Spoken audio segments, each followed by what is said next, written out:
Welcome to मीमांसा academy. अभी हाल ही में वर्ल्ड हैप्पीनेस इंडेक्स 2025 रिपोर्ट जारी हो चुकी है और इस रिपोर्ट के मुताबिक फिनलैंड लगातार 8वें साल जो है अपनी रैंक को टॉप 1 पे बरकरार रखे हुआ है। ठीक है, यानी फिनलैंड जो है लगातार 8वें साल तक वर्ल्ड हैप्पीनेस इंडेक्स में टॉप 1 में है, यानी कि सबसे खुशहाल देश है। 2025 में भी फिनलैंड की रैंक क्या है, 1 है, तो ये ध्यान रखना। ठीक है, आपसे क्वेश्चन आया कि 2025 की वर्ल्ड हैप्पीनेस इंडेक्स में टॉप 1 पे कौन सा देश है, तो वो है फिनलैंड। ठीक है, कल था 20 मार्च और 20 मार्च को ये रिपोर्ट जारी हुई है, यानी इसका मतलब है कि अंतर्राष्ट्रीय खुशी दिवस वर्ल्ड हैप्पीनेस जो डे है ये 20 मार्च को मनाया जाता है। ठीक है, और कल ही आपकी रिपोर्ट पब्लिश हुई है, तो ये जो 20 मार्च है आपको याद होना चाहिए। हुआ क्लियर? तो जो फिनलैंड है ये लगातार 8वें साल दुनिया का सबसे खुशहाल देश बना है, ये कंटेंट आपको याद होना चाहिए। ठीक है, दुनिया के टॉप 10 खुशहाल देश कौन से हैं, तो वो है फिनलैंड, दूसरा है डेनमार्क, तीसरा है आइसलैंड, चौथा है स्वीडन, पांचवा है नीदरलैंड्स, छठवा है कोस्टरिका, सातवां है नॉर्वे, आठवां है इजराइल और नौवा है लग्जमबर्ग और 10वां है मैक्सिको। ठीक है, तो ये टॉप 10 में आपको दसों याद नहीं होना चाहिए, परंतु आपको जो टॉप 5 है ये आपको याद होना चाहिए, यानी टॉप 5 जो रैंक है देशों की वो आपको याद होना चाहिए, क्योंकि कई बार क्या आपसे क्वेश्चन कर लेगा रैंक वाइज अरेंज करने के लिए, तो आपको पांचों याद होना चाहिए कि पहला फिनलैंड है, दूसरा डेनमार्क है, तीसरा आइसलैंड है, चौथा स्वीडन है और पांचवा नीदरलैंड है। हुआ क्लियर? ये पांचों आपको याद होना चाहिए कि इसने टॉप 10 दिया है, इसका मतलब है कि आप कम से कम 5 रैंक तक कंटिन्यू सीक्वेंस में आपको याद होना चाहिए। हुआ क्लियर? ध्यान रखना, अमेरिका का जो 24वां स्थान है, इसका मतलब क्या है? इसका मतलब क्या है? मैंने यहाँ पे कंट्रोड्यूस क्यों किया है?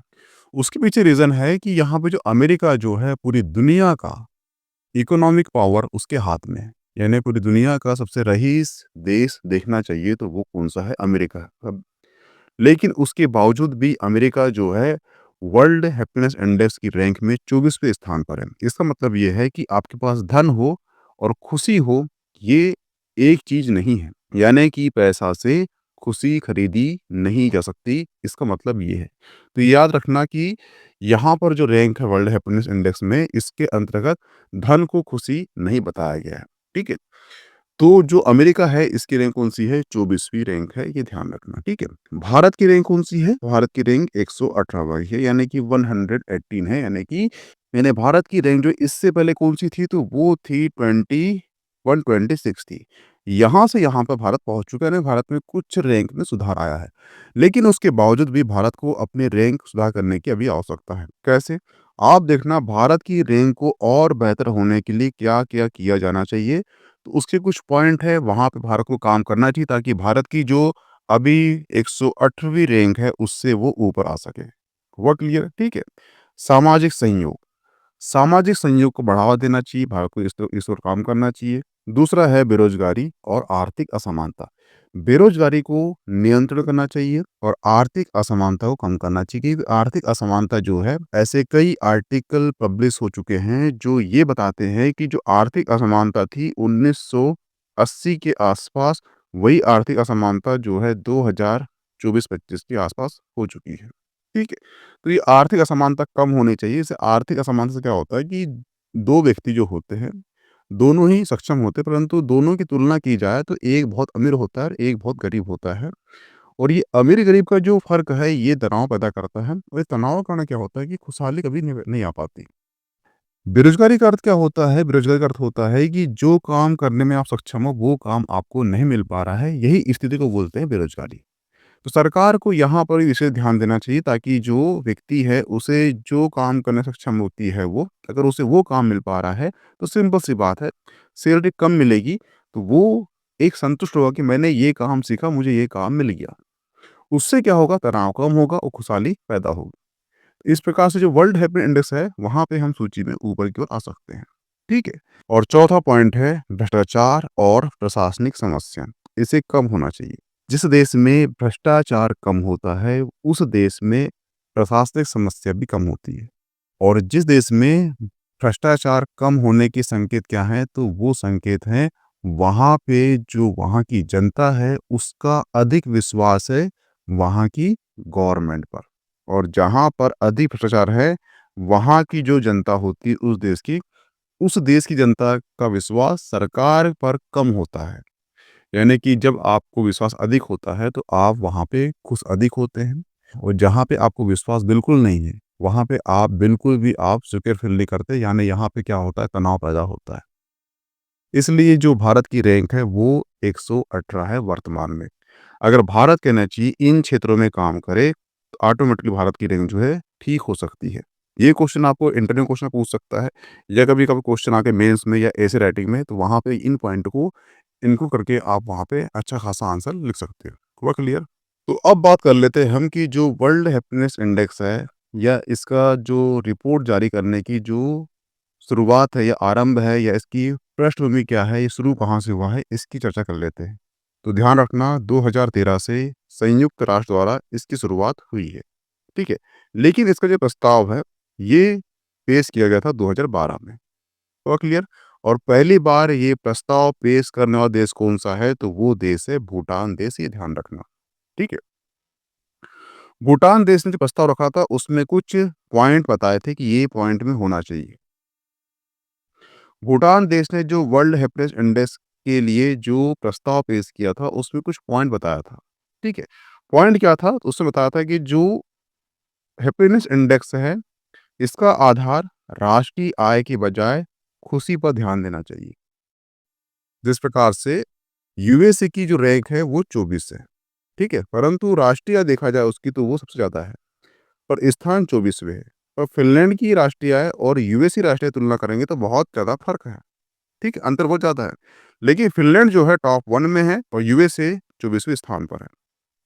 तो इसका मतलब ये है कि आपके पास अधिक धन होना या आपकी जीडीपी अच्छी होना, इसका मतलब ये नहीं कि आप खुश हैं। यानी यहाँ पे देखा गया है कि देखना, आप, ये एक गाँव का व्यक्ति खुश होता है, परंतु एक शहर का व्यक्ति तनाव में होता है। उसका कारण है, गाँव का जो व्यक्ति होता है, उसके पास तनाव का कारण नहीं है, परंतु शहर के व्यक्ति के पास तनाव काय का है कि बाजू में खड़ी है ऑडी, और उसके पास जो खड़ी है वो है आल्टो, और जिसके पास ऑडी खड़ी है, उसके बाजू में खड़ी है लैम्बोर्गिनी। उसको तनाव उसका है, ठीक है? तो यहाँ पे क्या है, तुलनात्मक तनाव अधिक है, कहाँ पर? शहरों में। पर गाँव में जो है, वो व्यक्ति के पास साइकिल नहीं है, परंतु वो खुश है। तो यहाँ पे क्या देखा गया है, राष्ट्रीय आय की जगह खुशी पर ध्यान देना चाहिए, ये बोलता है भूटान देश, ठीक है? दूसरा, ग्रॉस नेशनल हैप्पीनेस, जीएनएच, सकल राष्ट्रीय खुशहाली पर ध्यान देना चाहिए, ये बोल रहा है भूटान देश। हुआ क्लियर? तो भूटान देश ने ये प्रस्तुत किया था 1972 में। ध्यान रखना, 1972 में भूटान देश ने ये अवधारणा प्रस्तुत किया था। किसके द्वारा? भूटान के वो राजा थे, वो थे जिग्मे सिंगे वांगचुक, ठीक है? इन्होंने पेश किया था ये वर्ल्ड हैप्पीनेस इंडेक्स के लिए कुछ आधार, ठीक है? कब किया था? 1972 में किया था, 1972 में किया था। यानी इन्होंने कहा था कि हमें विकास के लिए हमें पैसे पे नहीं, बल्कि उसकी वहाँ खुशी और समग्र भलाई पर ही देखा जाना चाहिए कि वो कितना देश विकसित हुआ है। अगर देखा जाए तो एक व्यक्ति बहुत रईस है, परंतु वो खुश नहीं है। अभी देखना, बीच में एक आर्टिकल पब्लिश हुआ था, वो बंदा पुणे का था, और उसकी पर मंथ इनकम या पर ईयर इनकम जो है 78 लाख कुछ थी, ठीक है? और उसने बोला था कि मेरे पास 78 लाख रुपए खर्च करने का टाइम नहीं है, मेरे पास कोई बोलने का नहीं है, मैं अकेला हूँ। इसका मतलब क्या हुआ कि वो व्यक्ति के पास पैसा तो बहुत ज़्यादा है, परंतु वो खुश नहीं है। हुआ क्लियर? और एक गाँव का व्यक्ति जो 10,000 कमा रहा है, परंतु वो खुश है। तो देखा जाए तो अगर हम वर्ल्ड हैप्पीनेस इंडेक्स में हम इसको टॉप 1 में मानेंगे, और इसकी रैंक जो काफ़ी नीचे आएगी। हुआ क्लियर?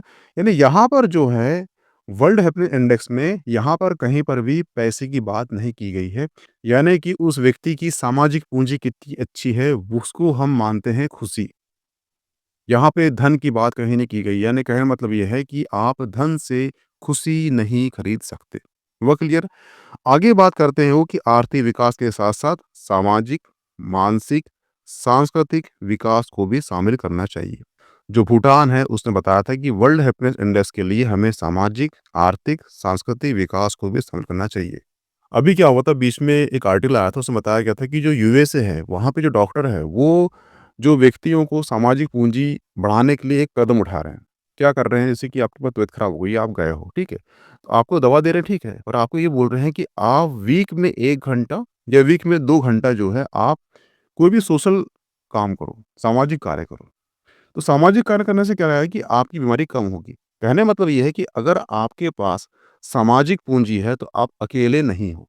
जब आप अकेले नहीं हो तो आपके पास तनाव नहीं होगा। तो तनाव नहीं होगा, सिंपल सी बात है, आप खुश रहोगे। इसलिए यहाँ पर बोल रहा है कि सामाजिक व्यवहार को भी शामिल करना चाहिए। सामाजिक के साथ पैदा होता है मानसिक, यानी मानसिक तनाव भी कम हो जाएगा और मानसिक तनाव के साथ-साथ क्या होगा, जो आपकी संस्कृति है, उस पे आप अधिक ध्यान दोगे, जो आपकी परंपरा चलते आ रही है, उसको मेंटेन करोगे, ठीक है?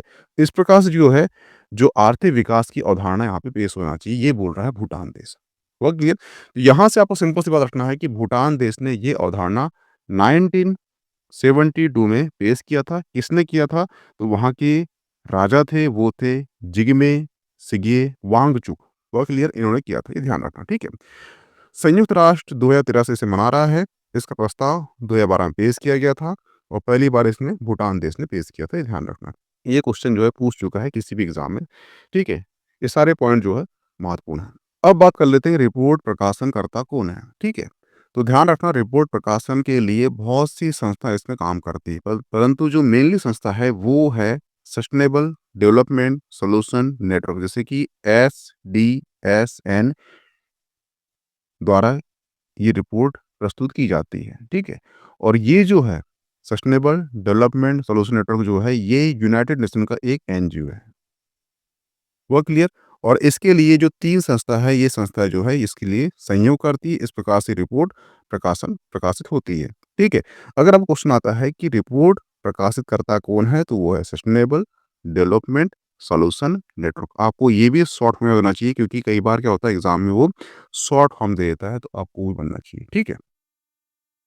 अभी रिपोर्ट जो प्रकाशन होती है उसका उद्देश्य क्या है? उसका उद्देश्य है सरकारी नीति निर्माण में खुशी और कल्याण के महत्व को उजागर करना।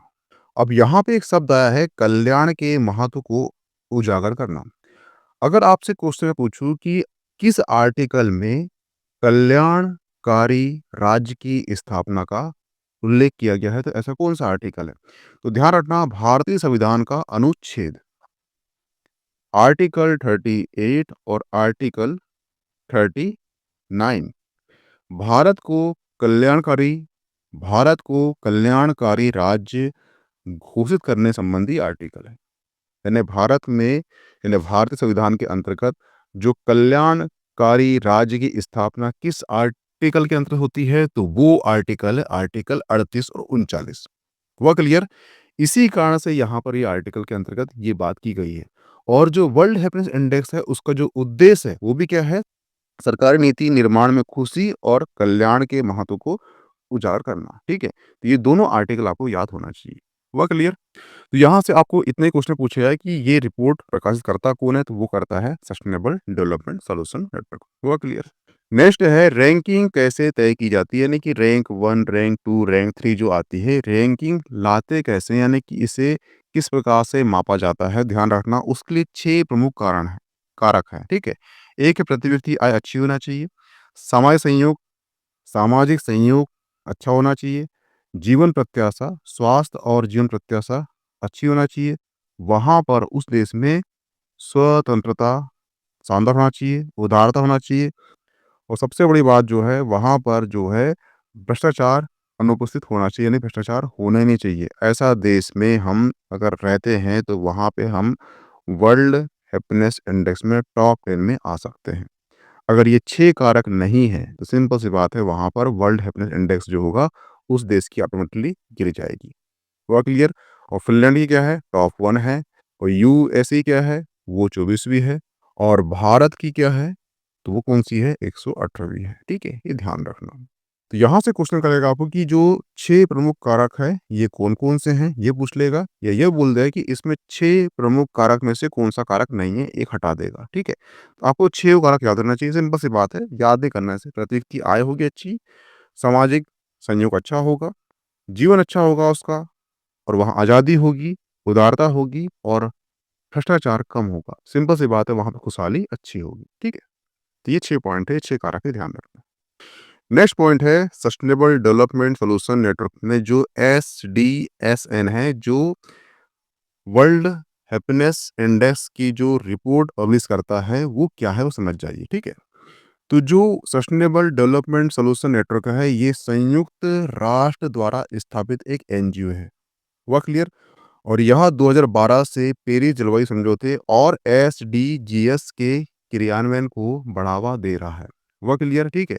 और जो सस्टेनेबल डेवलपमेंट सॉल्यूशन नेटवर्क है, इसका प्रमुख उद्देश्य क्या है? तो उद्देश्य ये देख लीजिए आप, ये आर्थिक, सामाजिक और पर्यावरण मुद्दे को जोड़ता है। हुआ क्लियर? यानी जहाँ पे आर्थिक स्थिति अच्छी होगी, सामाजिक स्थिति को ठीक करेगा वो, ठीक है? और उसके साथ ही जो पर्यावरण मुद्दे हैं, उसको ठीक करेगा कि आपको पता है कि प्रकृति ही सब कुछ है, ठीक है? दूसरा पॉइंट है शिक्षा संयोगात्मक प्रयासों को प्रोत्साहित करना। तीसरा पॉइंट है व्यापार जगत, नागरिक समाज, अंतर्राष्ट्रीय वित्तीय संगठनों और संयुक्त राष्ट्र एजेंसी के साथ मिलकर कार्य करना। और चौथा पॉइंट है विभिन्न देशों के पृष्ठभूमि के नेताओं को शामिल करके वैश्विक सतत विकास को बढ़ावा देना। ये तो आपसे नहीं पूछेगा, परंतु आपसे ये क्वेश्चन ये पूछेगा कि सस्टेनेबल डेवलपमेंट सॉल्यूशन नेटवर्क की जो स्थापना है, ये किसके द्वारा की गई है? तो ये संयुक्त राष्ट्र द्वारा की गई है। ये पॉइंट आपको याद होना चाहिए। हुआ क्लियर? यहाँ से क्वेश्चन करेगा आपसे कि वर्ल्ड हैप्पीनेस इंडेक्स 2025 की थीम क्या है? तो थीम आप बताना, देखभाल और साझेदारी। देखा जाए तो केयरिंग केयरिंग एंड शेयरिंग, ठीक है? केयरिंग एंड शेयरिंग कभी आ गया इंग्लिश में आपको, तो वो भी ध्यान रखना कि ये भी थीम किसकी है? ये थीम है देखभाल और साझेदारी का इंग्लिश फॉर्म है केयरिंग एंड शेयरिंग, ठीक है? इस थीम का मोटो है दया और करुणा, जिसके माध्यम से जिसके माध्यम से जो मजबूत समुदाय का निर्माण होगा, जिसके कारण जो है समग्र भलाई का विकास होगा, ठीक है? इस प्रकार से थीम कौन सी है? तो वो है देखभाल और साझेदारी, केयरिंग एंड शेयरिंग, ठीक है? यहाँ पे आपका जो करंट का टॉपिक होता है, कौन सा? वर्ल्ड हैप्पीनेस इंडेक्स 2025 का समाप्त होता है।